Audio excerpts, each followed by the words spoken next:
Maka itulah sebab yang mendekatkan kepada diterima doa. Diriwayatkan dari Ka'b al-Ahbar, bahwa ia mengatakan, telah mendapat malapetaka manusia dengan kemarau yang hebat pada masa Musa. Lalu keluarlah Musa bersama Bani Israel, meminta hujan pada Allah Ta'ala. Mereka tidak diturunkan hujan, sehingga Musa keluar 3 kali dan tidak juga diturunkan hujan. Maka diwahyukan oleh Allah Azza wa Jalla kepada Musa, aku tidak menerima doamu dan doa orang-orang bersamamu, karena pada kamu ada orang yang suka menceritakan kekurangan orang, lalat merah. Maka bermohon Musa, wahai Tuhanku, siapakah dia itu, supaya kami keluarkan dia dari kami? Maka diwahyukan oleh Allah Azza wa Jalla kepada Musa, hai Musa, aku larang kamu semuanya dari lalat merah, suka menceritakan kekurangan orang. Lalu bersabda Musa kepada Bani Israel, taubatlah kamu semuanya kepada Tuhanmu dari lalat merah, suka menceritakan kekurangan orang itu. Maka bertaubatlah mereka, lalu diturunkan oleh Allah Ta'ala hujan kepada mereka. Berkata Said bin Jubair, datanglah musim kemarau kepada manusia pada masa salah seorang dari raja-raja Bani Israel. Lalu mereka meminta hujan. Maka bersabdalah raja itu kepada Bani Israel, hendaklah kiranya diturunkan oleh Allah Ta'ala kepada kita hujan atau kita sakiti Allah itu. Lalu ditanyakan raja tadi, bagaimanakah kita sanggup menyakitinya, sedang dia di langit? Maka menjawab raja itu, bunuhlah wali-wali dan orang-orang yang mentaatinya. Maka yang demikian itu adalah menyakitinya. Maka diturunkan oleh Allah Ta'ala kepada mereka itu hujan. Bercerita Sufyan Ats-Tsuri, sampai kepadaku cerita, bahwa kaum Bani Israel mengalami kemarau 7 tahun lamanya. Sehingga mereka memakan bangkai dari tempat-tempat sampah dan memakan anak-anak kecil. Dalam keadaan yang demikian itu, lalu mereka dibawa ke bukit-bukit. Mereka itu menangis dan merendahkan diri kepada Allah Ta'ala. Maka diwahyukan oleh Allah Azza wa Jalla kepada nabi-nabi mereka, kalau berjalanlah kamu kepadaku dengan tapak kakimu, sehingga pecahlah lutut-lututmu, sampailah tangan-tanganmu ke puncak langit dan penatlah lidah-lidahmu dari mendoa, tetapi aku tidak akan mengabulkan orang yang berdoa dari kamu dan tidak akan mengasihi orang yang menangis dari kamu sebelum kamu mengembalikan hak-hak orang yang dizalimi kepada pemiliknya. Lalu mereka laksanakan pengembalian hak itu, maka mereka pun diturunkan hujan dari hari itu juga. Bercerita Malik bin Dinar, manusia Bani Israel mendapat musibah, bencana kemarau, lalu keluar mereka berkali-kali meminta hujan. Maka diwahyukan oleh Allah Azza wa Jalla pada nabi mereka, supaya memberitahukan kepada mereka, yang maksudnya, sesungguhnya kamu semua keluar kepadaku dengan badan najis. Kamu angkatkan kepadaku tapak tangan, yang telah kamu tumpahkan darah dengan dia. Kamu isikan penuh perutmu dengan yang haram. Sekarang telah bersangatan benar amarahku kepadamu dan kamu tidak bertambah dekat kepadaku, melainkan bertambah jauh.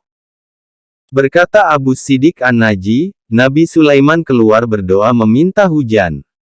Maka lalulah ia dekat seekor semut yang terlentang, belakangnya di atas tanah, mengangkatkan segala kakinya ke langit, seraya mendoa, Ya Allah ya Tuhanku.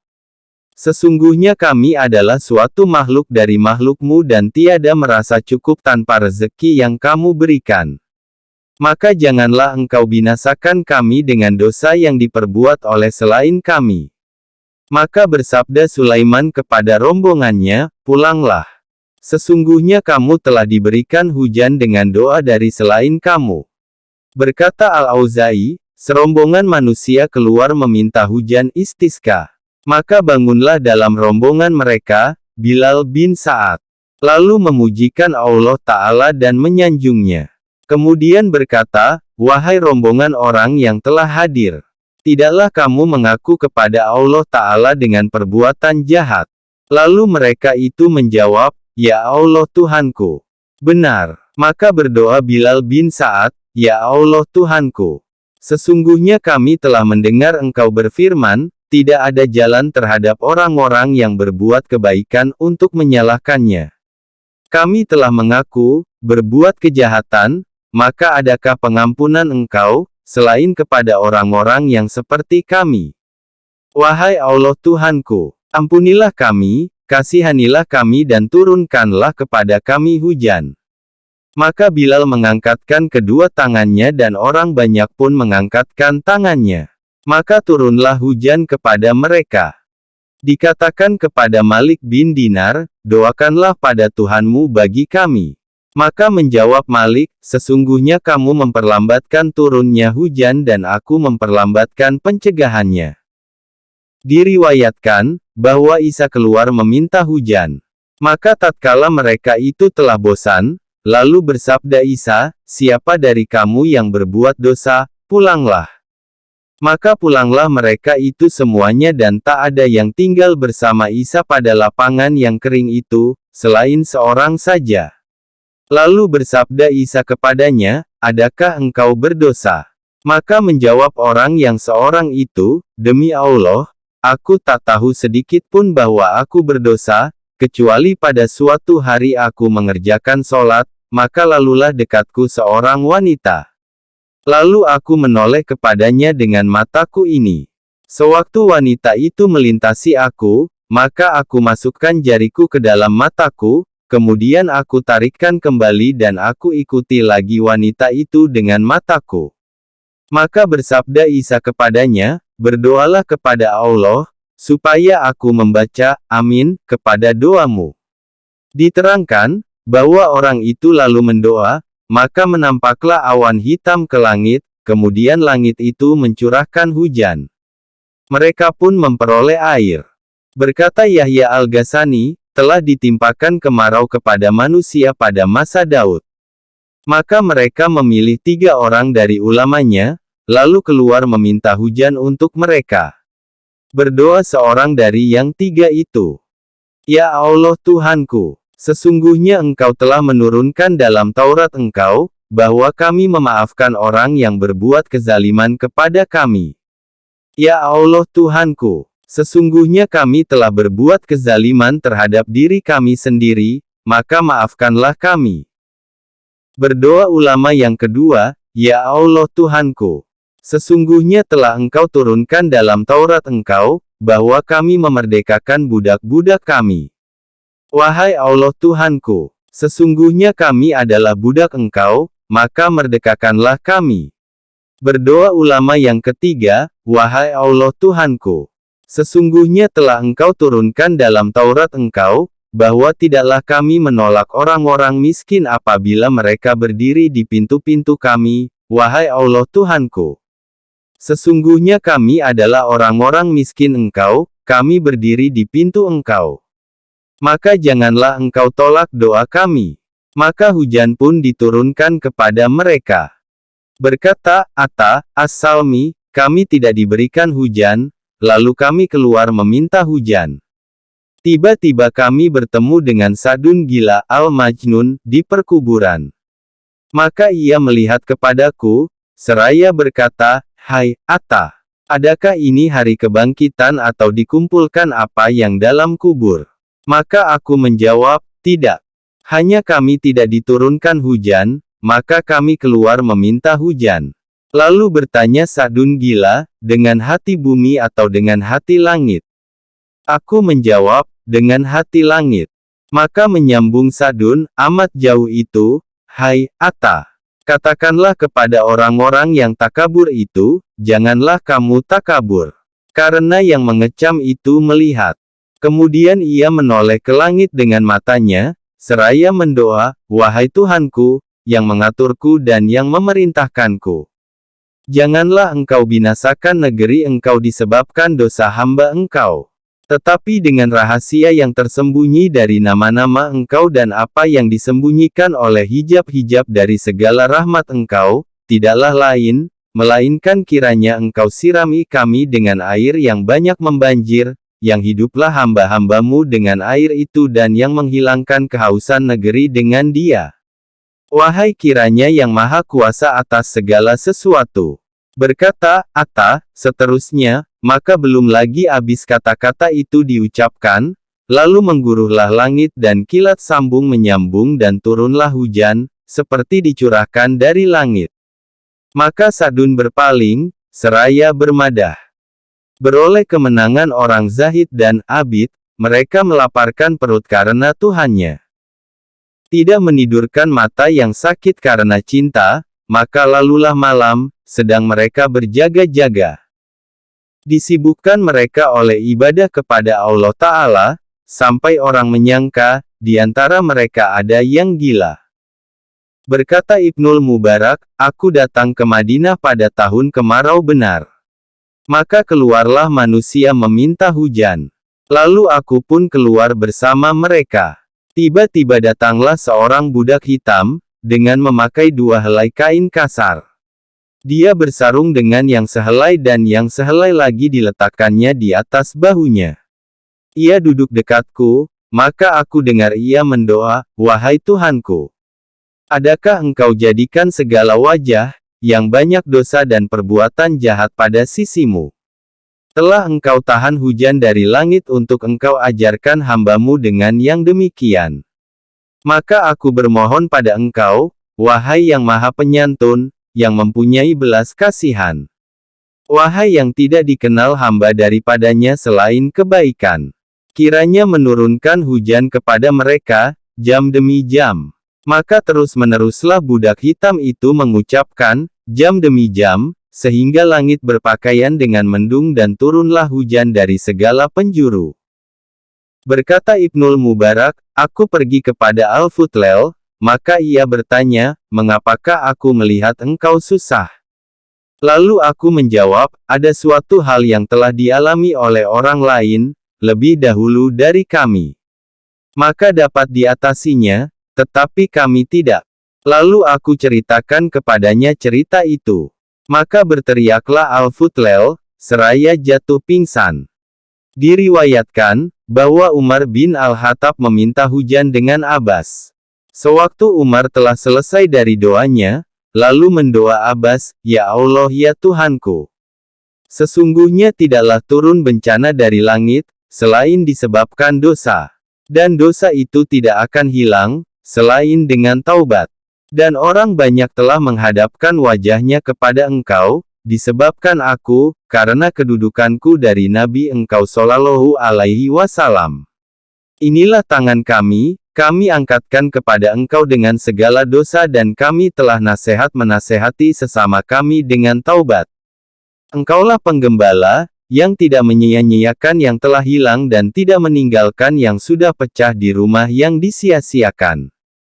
Sesungguhnya yang kecil, telah merendahkan diri, yang besar telah berperasaan halus. Telah meninggilah suara dengan pengaduan dan engkau mengetahui akan rahasia dan yang tersembunyi. Wahai Allah Tuhanku, maka turunkanlah hujan dengan rahmat-Mu, sebelum mereka berputus asa. Lalu binasalah mereka. Sesungguhnya, tiada yang berputus asa dari rahmat Allah, selain orang-orang kafir. Berkata Umar seterusnya, belum lagi habis perkataannya, lalu terangkatlah langit seperti bukit-bukit. Keutamaan selawat kepada Rasulullah Shallallahu Alaihi Wasallam dan kelebihan Rasulullah Shallallahu Alaihi Wasallam. Berfirman Allah Ta'ala, sesungguhnya Allah dan malaikatnya menyampaikan rahmat selawat kepada Nabi.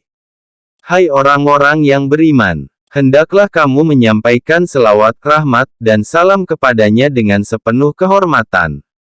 Surat 33 Al-Ahzab ayat 56. Diriwayatkan bahwa Nabi Shallallahu Alaihi Wasallam datang pada suatu hari dan kegembiraan menampak pada wajahnya.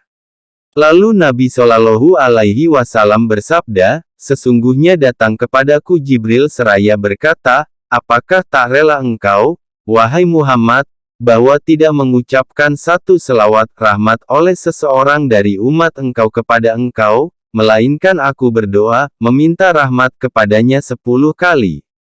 Dan tidak mengucapkan salam seseorang dari umat engkau kepada engkau, melainkan aku mengucapkan salam meminta kesejahteraan kepadanya 10 kali. Bersabda Nabi Shallallahu Alaihi Wasallam, barang siapa berselawat kepadaku, niscaya malaikat berselawat mendoakan rahmat kepadanya, akan apa yang ia telah selawatkan kepadaku. Maka hendaklah ia sedikitkan atau banyakkan ketika itu. Bersabda Nabi Shallallahu Alaihi Wasallam, manusia yang paling utama bagiku, ialah yang paling banyak berselawat kepadaku.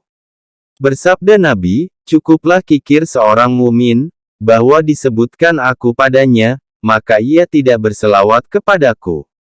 Bersabda Nabi, banyakkanlah berselawat kepadaku pada hari Jumat. Bersabda Nabi, barang siapa berselawat kepadaku dari umatku, niscaya dituliskan baginya 10 kebajikan dan dihapuskan daripadanya 10 kejahatan.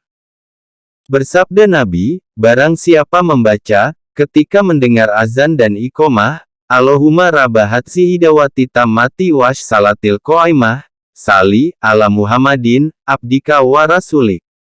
Wa aktihil wasilata wal fadilata wa darajata rafiyah, wasi syafa'ata yaumal qiyamah. Artinya, wahai Allah Tuhanku, yang memiliki doa yang sempurna ini dan salat yang didirikan, berilah rahmat kepada Muhammad hamba-Mu dan Rasul-Mu. Anugerahilah kepadanya jalan, kelebihan derajat tinggi dan syafaat pada hari kiamat, niscaya bertempat syafaatku baginya. Bersabda Nabi Shallallahu Alaihi Wasallam, barang siapa mengucapkan selawat kepadaku di dalam kitab, suatu tulisan, niscaya senantiasalah malaikat mengucapkan istighfar, meminta ampun untuknya, selama namaku ada pada kitab itu. Bersabda Nabi Shallallahu Alaihi Wasallam, sesungguhnya di bumi itu ada malaikat-malaikat yang berjalan keliling yang menyampaikan salam dari umatku kepadaku. Bersabda Nabi Shallallahu Alaihi Wasallam, tidaklah seseorang yang mengucapkan salam kepadaku, melainkan dikembalikan oleh Allah kepadaku rohku, sehingga aku menjawab salam kepadanya.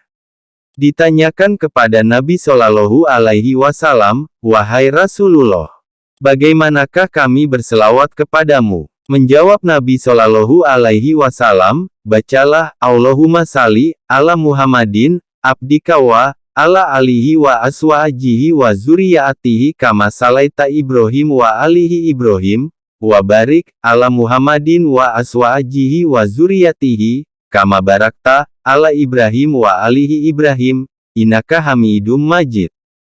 Ya Allah, berilah salawat kepada Muhammad hamba-Mu dan keluarganya dan para istrinya dan para keturunannya, sebagaimana Engkau telah memberi salawat kepada Ibrahim dan keluarga Ibrahim, berkahilah Muhammad dan istri-istrinya dan keturunannya sebagaimana Engkau telah memberkati Ibrahim.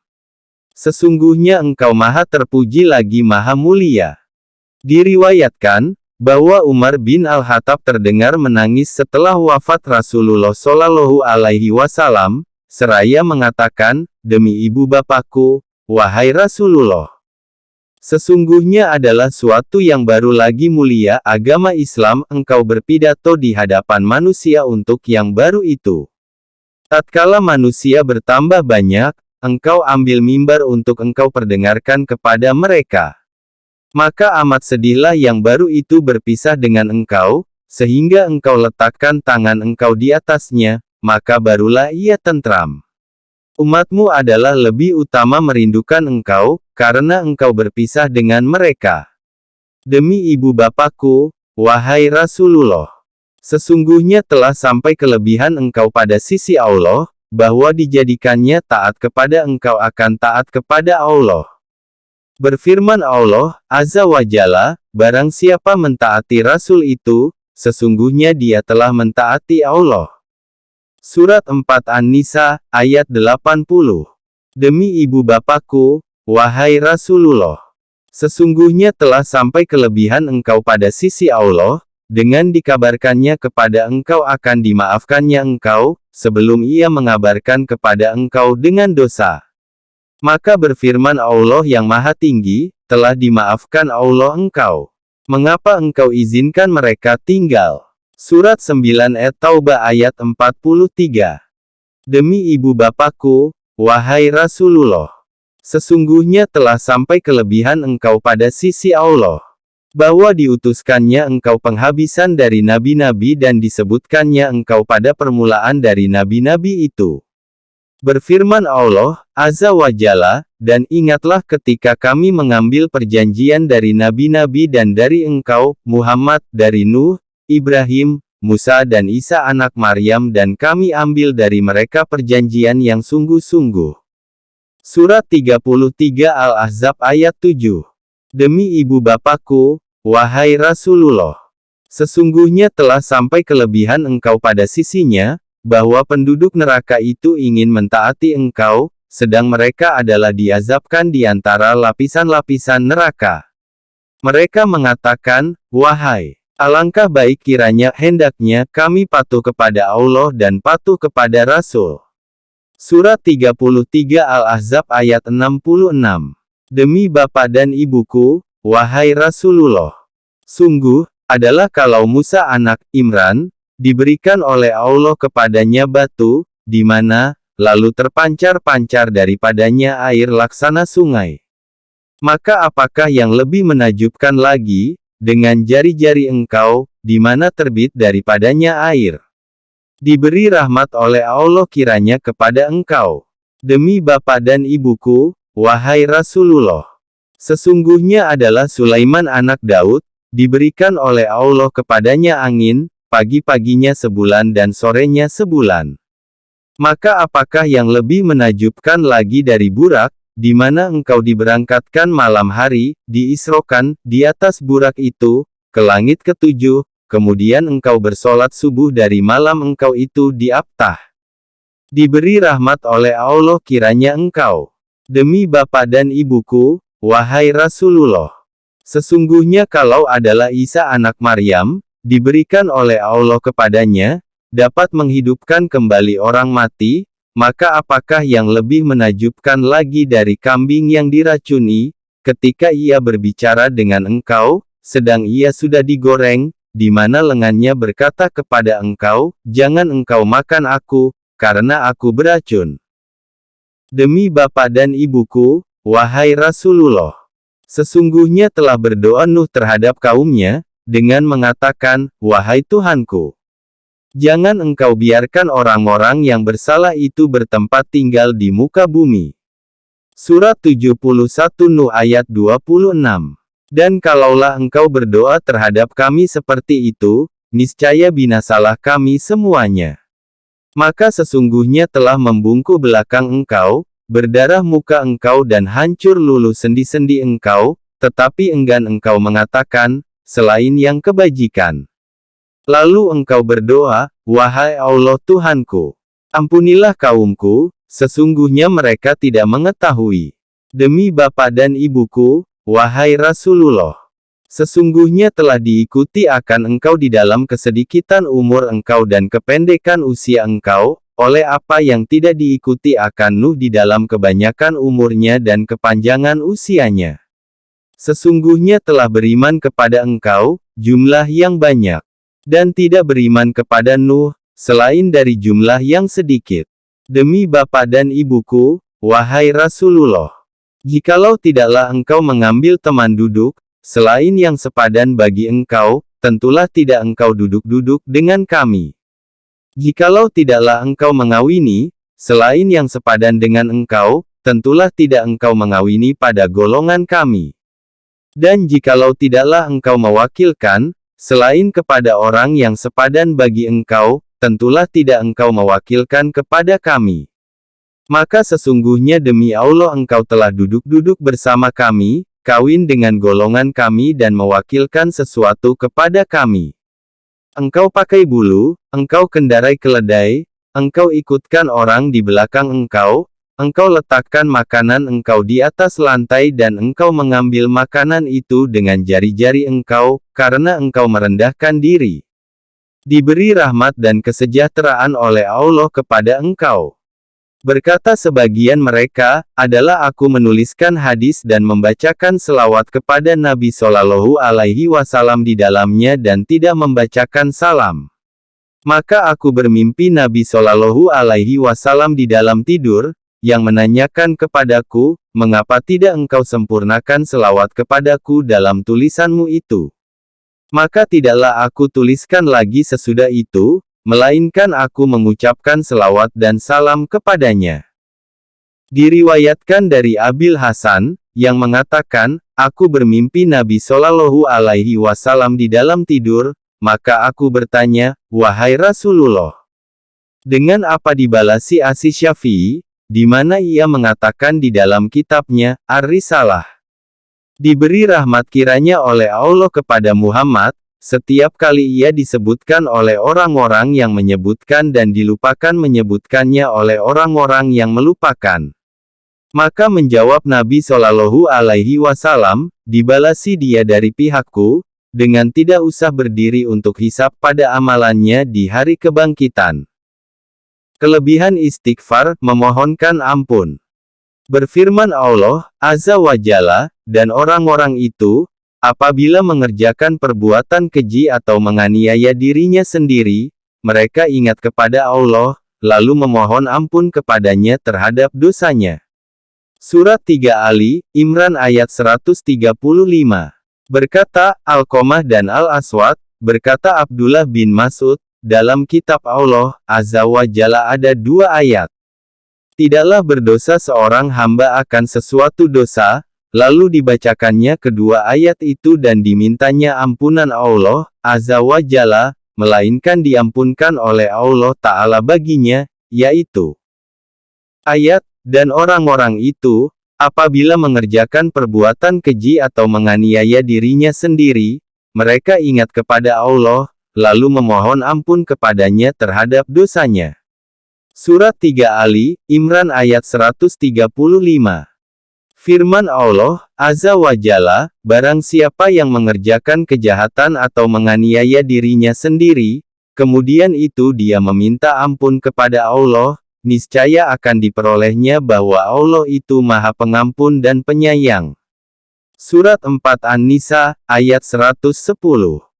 Berfirman Allah, Azza wa Jalla, maka bertasbihlah dengan memuji Tuhanmu dan mohonkanlah ampunan kepadanya, sesungguhnya dia amat suka menerima taubat.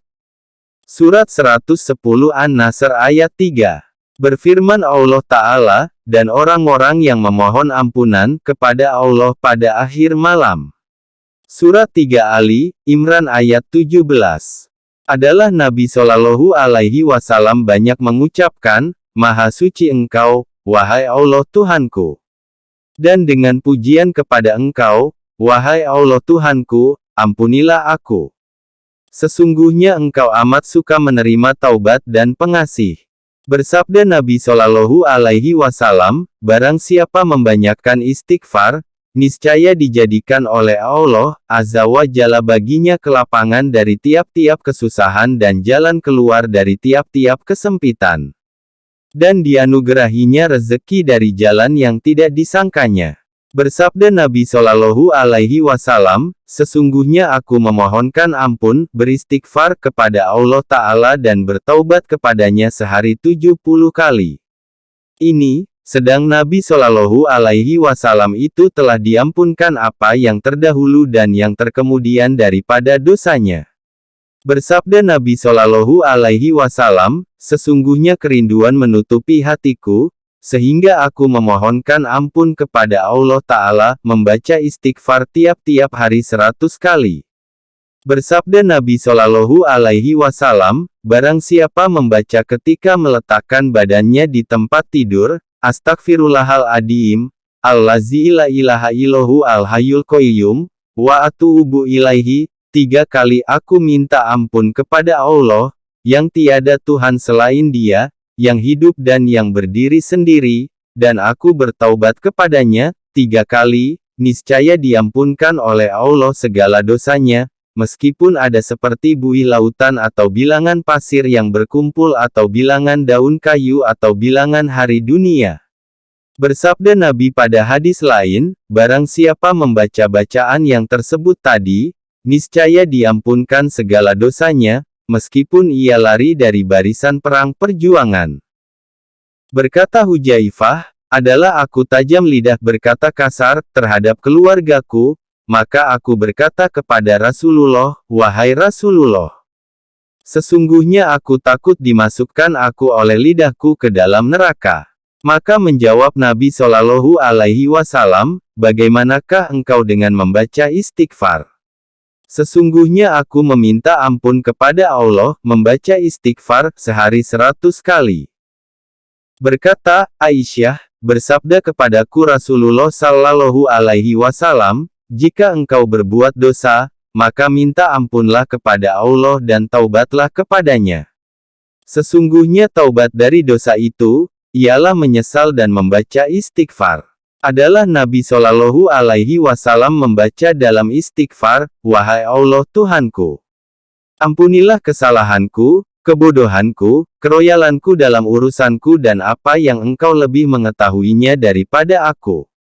Wahai Allah Tuhanku, ampunilah ketidaksungguhanku dan kesungguhanku, kesalahanku dan kesengajaanku. Dan semua yang demikian itu adalah padaku. Wahai Allah Tuhanku, ampunilah apa yang telah terdahulu aku kerjakan, apa yang telah terkemudian aku laksanakan, apa yang aku kerjakan secara rahasia, apa yang aku kerjakan secara terang dan apa yang engkau lebih mengetahuinya daripada aku. Engkaulah yang mendahulukan, engkaulah yang mengemudiankan dan engkaulah yang maha kuasa di atas tiap-tiap sesuatu." Berkata Ali, "Aku adalah orang, di mana apabila mendengar sesuatu hadis dari Rasulullah Shallallahu Alaihi Wasallam, niscaya diberi manfaat kiranya oleh Allah Azza wa Jalla kepadaku, dengan apa yang dikehendakinya akan bermanfaat kepadaku. Apabila memperkatakan sesuatu hadis Nabi Shallallahu Alaihi Wasallam dengan aku, oleh seseorang dari sahabatnya, maka aku minta ia bersumpah untuk menguatkan pembicaraannya. Apabila ia bersumpah, niscaya aku benarkan dia." Berkata Ali seterusnya, "Abu Bakar memperkatakan sesuatu hadis dengan aku dan benarlah Abu Bakar di mana ia mengatakan, aku mendengar Rasulullah Shallallahu Alaihi Wasallam bersabda, tiadalah seorang hamba yang berdosa dengan sesuatu dosa, lalu membaguskan wudhunya, kemudian berdiri, maka mengerjakan salat 2 rakaat. Kemudian membaca istighfar, meminta ampun pada Allah Azza wa Jalla, melainkan diampunkan dosanya. Lalu beliau membaca firman Allah Azza wa Jalla, dan orang-orang itu, apabila mengerjakan perbuatan keji atau menganiaya dirinya sendiri, mereka ingat kepada Allah, lalu memohon ampun kepadanya terhadap dosanya." Surat 3 Ali Imran ayat 135. Diriwayatkan oleh Abu Hurairah dari Nabi Shallallahu Alaihi Wasallam, bahwa Nabi Shallallahu Alaihi Wasallam bersabda, "Sesungguhnya orang mukmin, apabila berbuat sesuatu dosa niscaya adalah suatu titik hitam pada hatinya. Kalau ia bertaubat dan mencabutkan diri dan meminta ampun, membaca istighfar, niscaya lisinlah hatinya dari titik hitam itu. Kalau bertambah dosanya, maka bertambah titik hitam tadi, sehingga tertutuplah hatinya." Itulah karat yang disebutkan oleh Allah Azza wa Jalla dalam kitabnya, "Janganlah berpikir begitu." Bahkan, apa yang telah mereka kerjakan itu menjadi karat bagi hati mereka. Surat 83 Al-Mutaffifin ayat 14. Diriwayatkan Abu Hurairah, bahwa Nabi Shallallahu Alaihi Wasallam bersabda, "Sesungguhnya Allah Subhanahu wa Ta'ala meninggikan derajat hambanya dalam sorga. Maka berkata hamba itu, bagaimanakah maka ini bagiku? Maka berfirman Allah Azza wa Jalla, dengan pembacaan istighfar anakmu untukmu."